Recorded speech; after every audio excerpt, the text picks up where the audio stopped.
El canal del Congreso presenta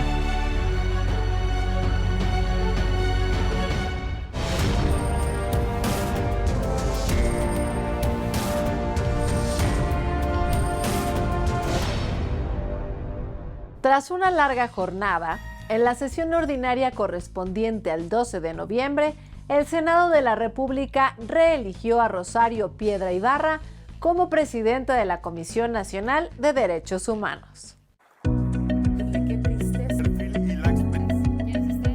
La Cámara de Senadores eligió a María del Rosario Piedra Ibarra para la presidencia de la Comisión Nacional de Derechos Humanos por un nuevo periodo de 5 años hasta noviembre de 2029. La votación, de acuerdo con el reglamento del Senado, se realizó por cédula y la oposición colocó una mampara para quien quisiera emplearla argumentando la secrecía del voto. Previo a este momento, y tras una larga jornada, las y los senadores manifestaron así el sentido de su voto. Desde la publicación del decreto que creó la entonces Comisión Nacional de Derechos Humanos en 1990, este instituto ha sufrido diversas transformaciones que fueron acompañadas por diferentes 7 ombudsperson, nombradas a lo largo de 34 años. Solo 2 mujeres en 34 años de vida del órgano encargado de la protección de los derechos humanos en nuestro país. Por lo que debo de decir con mucha satisfacción que si este pleno así lo avala, hoy elegiremos a una mujer como próxima presidenta de la Comisión Nacional de Derechos Humanos, ya que la terna que se presenta está conformada únicamente por mujeres. Lo que las víctimas necesitan es una defensora incansable, una defensora que siempre levante la voz y señale sin importar las presiones, que no le importe el costo. México no merece una comisión al servicio del poder y no de las víctimas. El dictamen que vamos a votar no incluye los elementos de evaluación de cada candidata y candidato. Para las mujeres y los hombres que se atrevieron a participar en este proceso, a ellas y a ellos les reiteramos toda nuestra admiración y respeto. De acuerdo al artículo 102, apartado B, de la Constitución General y el artículo 10 de la Ley de la Comisión Nacional de Derechos Humanos, se señala la posibilidad de la ratificación de la titular de la Comisión de Derechos Humanos. Hoy urge una Comisión de Derechos Humanos consistente. Hay más de 115,000 personas desaparecidas o no localizadas. Sufrimos un deterioro en la protección de los derechos humanos que tiene y debe ser superado. Debe ser el gran compromiso nuestro y también del Gobierno de la República. Hoy somos conscientes de nuestra responsabilidad en elegir a la persona que el pueblo necesita para construir una comisión que estreche las brechas entre desiguales. Porque nosotros estamos luchando por un proyecto de nación. Ese es el proyecto que defiende los derechos humanos. Ese es el proyecto que entiende el humanismo mexicano como lo central de nuestro gran desarrollo cultural e histórico, político, social, económico. 127 votos emitidos por cédula, de los cuales 87 fueron a favor de Rosario Piedra, 36 para Nayeli Ramírez, un voto para Paulina Hernández y 3 votos nulos definieron este capítulo en la Cámara Alta, que concluyó ya en horas de la madrugada del miércoles 13 de noviembre con la toma de protesta de Rosario Piedra Ibarra. Le pregunto, ¿protesta guardar y hacer guardar la Constitución Política de los Estados Unidos Mexicanos, las leyes que de ella emanen, y desempeñar leal y patrióticamente el cargo que se le ha conferido, mirando en todo por el bien y la prosperidad de la Unión? Si así no lo hiciera, que la nación se lo demande. Felicidades, señora Piedra Ibarra. La evolución de los derechos político-electorales de las mujeres en México ha recorrido un largo y sinuoso camino, cuyo primer obstáculo a vencer fue lograr la visibilidad en la sociedad y ejercer su derecho a participar en la vida política y pública del país. En este proceso de lucha figuraron mujeres como Rita Cetina Gutiérrez, Elvia Carrillo Puerto o Hermila Galindo, quienes junto a cientos de mujeres que participaron en clubes, organizaciones de mujeres, asambleas y congresos, exigieron el derecho al voto. El 17 de octubre de 1953, el presidente Adolfo Ruiz Cortines promulgó la reforma constitucional al artículo 34 y las adecuaciones al artículo 115, en donde se reconoció el derecho de las mujeres a votar y ser votadas en cargos de elección popular en el ámbito federal. Sin embargo, el reconocimiento jurídico para participar en la vida pública y política de México no garantizó su libre intervención sin oposiciones y trabas. Aunque en la Carta Magna las mujeres eran reconocidas como ciudadanas, muchas de ellas sufrían represión familiar, lo cual les imposibilitaba acudir a las urnas e ejercer su derecho al voto. Y en cuanto a las mujeres que lograron ocupar puestos de elección popular, como María Lavalle Urbina y Alicia Arellano Tapia, las primeras en ocupar un escaño en el Senado mexicano, se enfrentaron al machismo imperante que aún las consideraba inferiores. El 14 de noviembre de 1974, la Cámara de Diputados aprobó la reforma al artículo 4 constitucional que estableció que la mujer y el hombre son iguales ante la ley, con lo cual la mujer adquirió legalmente la igualdad jurídica. El 27 de diciembre de 1974, 4 días antes de que comenzara el Año Internacional de la Mujer, el Congreso mexicano expidió 2 decretos relativos a la igualdad jurídica de la mujer, con la intención de impulsar la equidad e igualdad sustantiva y efectiva entre las mujeres y los hombres. 1974-2024, 50 años de igualdad jurídica entre hombres y mujeres. Con el objetivo de fortalecer la Estrategia Nacional de Seguridad Pública, la Cámara Alta avaló la reforma al artículo 21 de nuestra Carta Magna. Dicha modificación plantea que la Secretaría de Seguridad y Protección Ciudadana participe en tareas de investigación de delitos. Vamos a la crónica. El Pleno del Senado de la República aprobó por unanimidad la reforma constitucional que modifica el artículo 21 y otorga amplias facultades y capacidades a la Secretaría de Seguridad y Protección Ciudadana. Privilegia la coordinación entre las instituciones encargadas de la seguridad pública en los 3 órdenes de gobierno. No hay la posibilidad de hacer frente a la actividad criminal si no es coordinando los esfuerzos institucionales de quienes tienen a cargo la seguridad pública en todo el país. Con esta reforma se consolidará a la Secretaría de Seguridad y Protección a la Ciudadanía como el corazón civil de la estrategia de seguridad. Esta dependencia está siendo llamada a convertirse en el pilar de una nueva relación entre el Estado y la ciudadanía. Una relación que ofrezca respuestas efectivas y basadas en datos.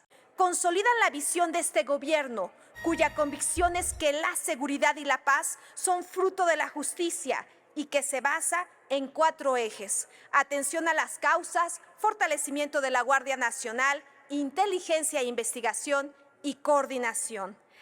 La inteligencia e investigación como eje primordial de la seguridad, con la creación del Sistema Nacional de Inteligencia para fortalecer las capacidades del combate contra las organizaciones delictivas. Es por ello que este fortalecimiento del Secretariado Ejecutivo del Sistema Nacional de Seguridad Pública, implementando un modelo de atención integral a los delitos de alto impacto, con acciones preventivas, coordinación institucional, así como acción oportuna de las fiscalías locales para la judicialización de objetivos. La Secretaría del Ramo de Seguridad Pública formulará, coordinará y dirigirá la Estrategia Nacional de Seguridad Pública, así como los programas, las políticas y acciones respectivos. Auxiliará, dice el texto actual, a la persona presidenta de la República en el ejercicio de las funciones. Que la seguridad requiere unidad, voluntad política.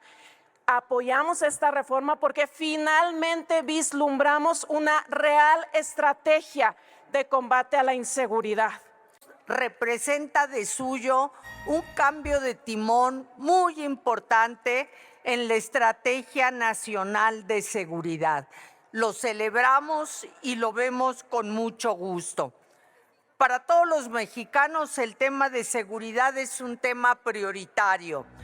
La reforma aprobada por 121 votos a favor especifica que la Secretaría de Seguridad y Protección Ciudadana coordinará el Sistema Nacional de Inteligencia y las acciones conjuntas entre los 3 órdenes de gobierno a través de sus corporaciones, capacidad para generar investigaciones en materia de delitos y dar cumplimiento a órdenes de aprehensión, entre otras atribuciones.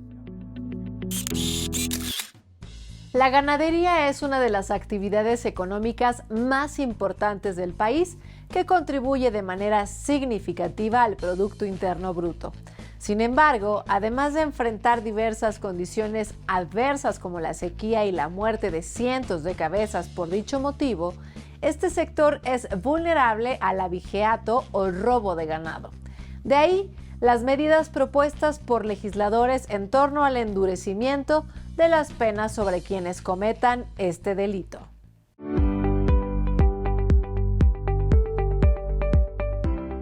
La ganadería es una de las actividades económicas más importantes del país, pero a pesar de su relevancia, no está exenta de enfrentar los desafíos de la delincuencia, en particular el delito de abigeato. El abigeato es un delito común aquí en México. Consiste en el robo de ganado hacia una persona y se puede considerar robo de bovinos, caprinos, ovinos, colmenas y cualquier otra especie productiva. Este acto ilícito representa pérdidas millonarias para los productores, además de desincentivar la inversión en la actividad pecuaria y fomentar el mercado negro de productos cárnicos. Legisladoras y legisladores consideran necesario ajustar el marco jurídico vigente para fortalecer las sanciones y medidas preventivas contra el abigeato, mejorando la seguridad en las áreas rurales y garantizando el respeto a la propiedad privada. Actualmente el Código Penal prevé penas de entre 2 y 10 años de prisión.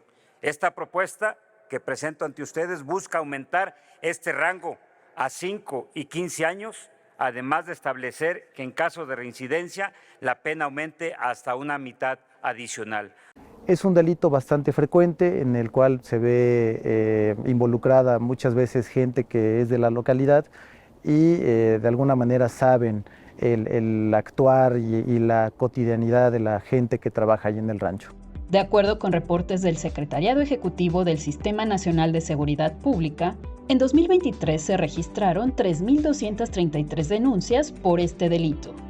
Además, organizaciones ganaderas denuncian que algunas conductas relacionadas con el abigeato no están claramente tipificadas. Este vacío en el marco jurídico ha facilitado que los delincuentes se beneficien de lagunas legales, lo que les permite operar sin consecuencias graves.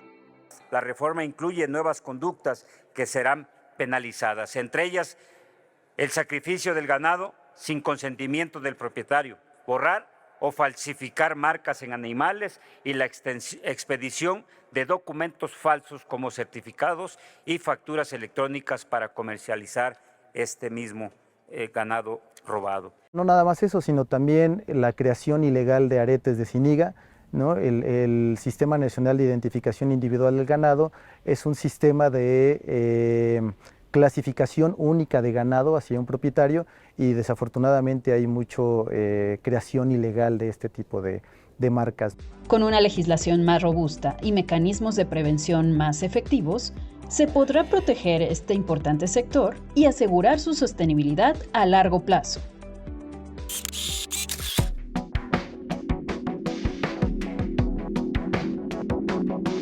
La seguridad espacial en cualquiera de sus dimensiones es esencial para muchas de las actividades en la Tierra, desde las transacciones bancarias y el Internet hasta la recopilación de información de inteligencia o el reporte del clima.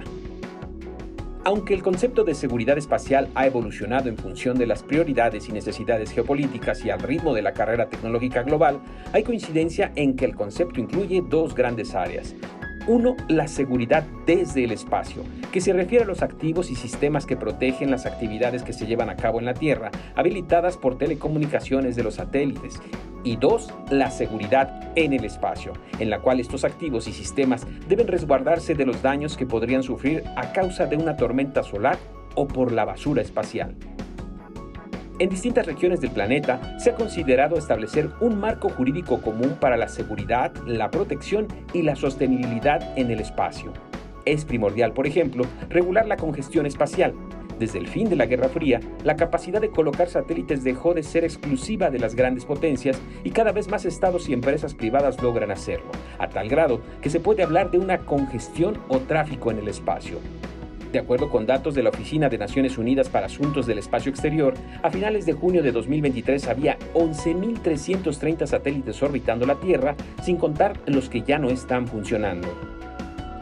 En el artículo 42 de nuestra Carta Magna se establece que el espacio aéreo es parte fundamental de la integración del Estado mexicano y en la Cámara Alta corresponde a la Comisión de Comunicaciones y Transportes desarrollar el marco jurídico para que el propio Estado ejerza el derecho de soberanía sobre el espacio aéreo y el espacio ultraterrestre ubicado encima del territorio nacional.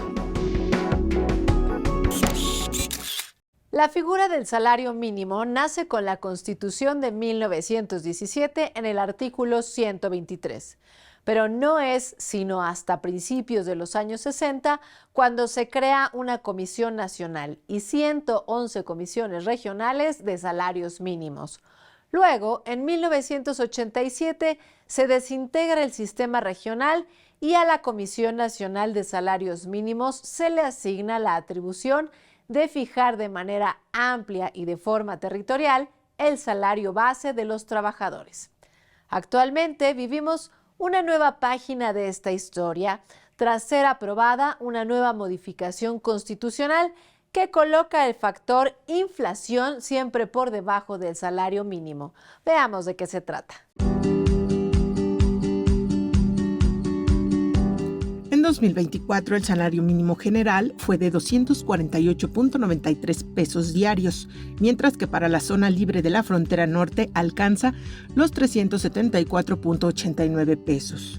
La propuesta por parte del gobierno federal de aumentar 11% anualmente el salario mínimo significaría un aumento para el siguiente año de 27.38 pesos diarios y 41.23 pesos en la zona fronteriza, con el propósito de mantener los salarios por encima de la inflación. De acuerdo a la propia Ley Federal del Trabajo, el salario mínimo es la cantidad menor que tendrá que recibir un trabajador por toda una jornada de trabajo. Cabe destacar que la propia ley también especifica de que esta cantidad nunca podrá llegar a ser menor para que un padre de familia, un jefe de familia, una madre de familia pueda llegar a mantener prácticamente a sus hijos y a sí mismos, asegurando la alimentación, pero sobre todo también la educación. Llevamos como 120 de aumento y eso ha influido evidentemente en la caída de la pobreza en nuestro país. Sin embargo, consideramos que no es suficiente porque al salario mínimo hoy en día le faltan 1,600 pesos para poder adquirir la canasta, la línea de pobreza, para salir de salarios de pobreza y adquirir las 2 canastas básicas. 35% de la población en México carece de un ingreso laboral suficiente para comprar la canasta alimentaria. Y casi 6 de cada 10 personas que tienen un ingreso no les alcanza para cubrir las 2 canastas básicas que marca la línea de bienestar familiar. Yo tengo 3 hijos, pues se van a escuela, comida, transporte, gasolina, pues eso, gastos. Pues básicamente es administrándonos porque pues cada vez está peor, todo está caro, cada vez alcanza menos. Por decir, yo antes hacía de comer con 200 pesos y sobraba en la noche para cenar, pero ahora no, ya no alcanza, ya cada vez son 250, 300 y ya, es nada más del día. 300 pesos, aparte gastos, aparte transporte. Con el propósito de mejorar las condiciones laborales de las personas a través de salarios dignos, así como garantizar que sean suficientes para satisfacer las necesidades de los trabajadores y sus familias, el Pleno del Senado aprobó por unanimidad el dictamen que establece que la fijación anual de los salarios mínimos generales o profesionales nunca estén por debajo de la inflación. Yo diría que es un buen inicio, es una buena señal. Creo que ayuda. Lo que yo creo también que es importante es seguir trabajando para que ese salario venga acompañado pues de beneficios, prestaciones que cada día, por desgracia, parece que están más ausentes en las relaciones laborales. Es importante la seguridad social para los trabajadores, es importante que haya el derecho a la vivienda, que haya todos estos temas, estas prestaciones que forman parte del día con día. El dictamen precisa que las maestras y los maestros de nivel básico de tiempo completo, policías, guardias nacionales, integrantes de la Fuerza Armada Permanente, así como médicos y enfermeras y enfermeros, perciban un salario mensual que no podrá ser inferior al salario promedio registrado ante el IMSS. De acuerdo con cifras de la Comisión Nacional de los Salarios Mínimos, en 36 años no se habían registrado aumentos en los salarios mínimos como en los últimos 5 años. En las lenguas indígenas hay conocimientos científicos, sabiduría y costumbres milenarias. De ahí la importancia de la propuesta presentada en la Cámara Alta para que la Secretaría de Educación Pública elabore y difunda programas educativos y culturales en lenguas maternas.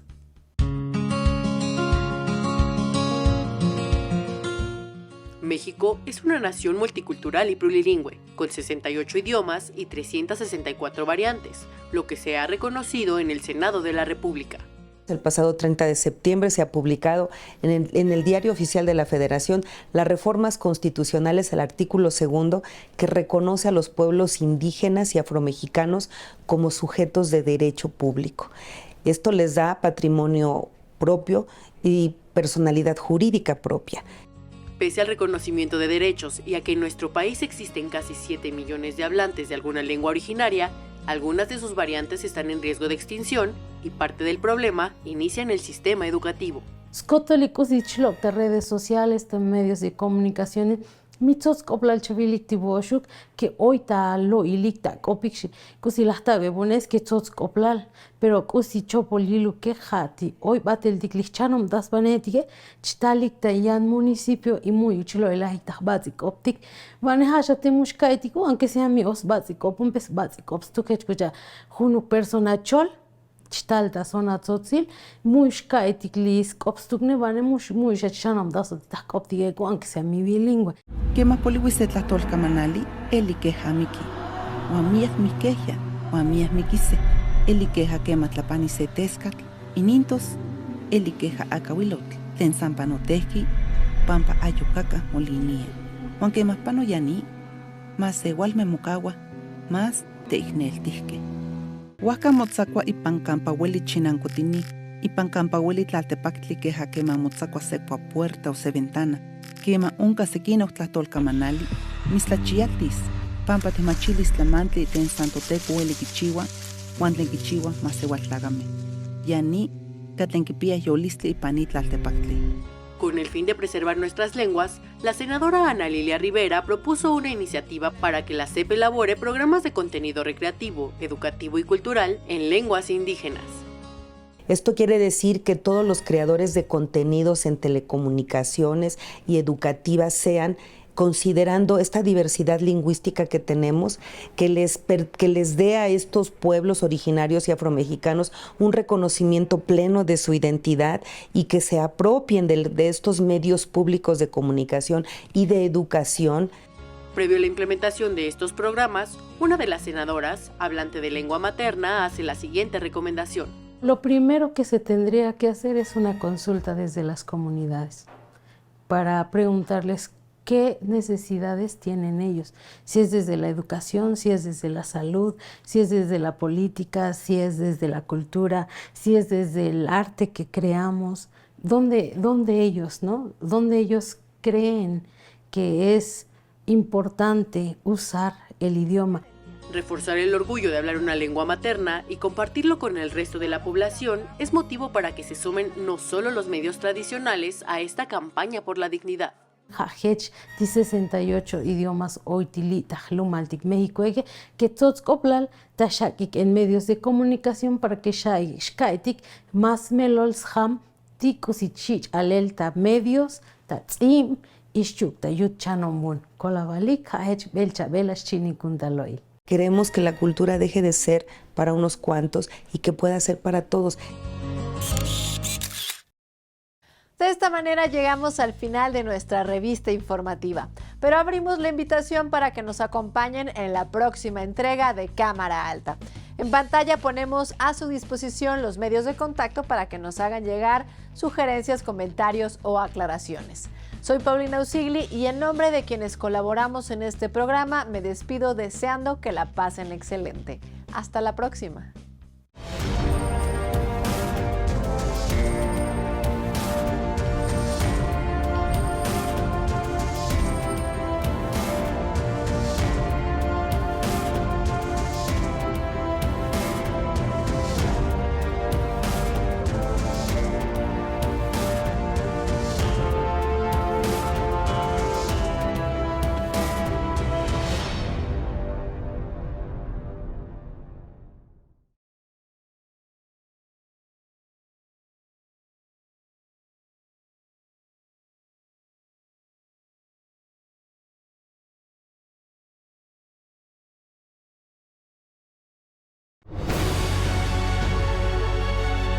El Canal del Congreso presentó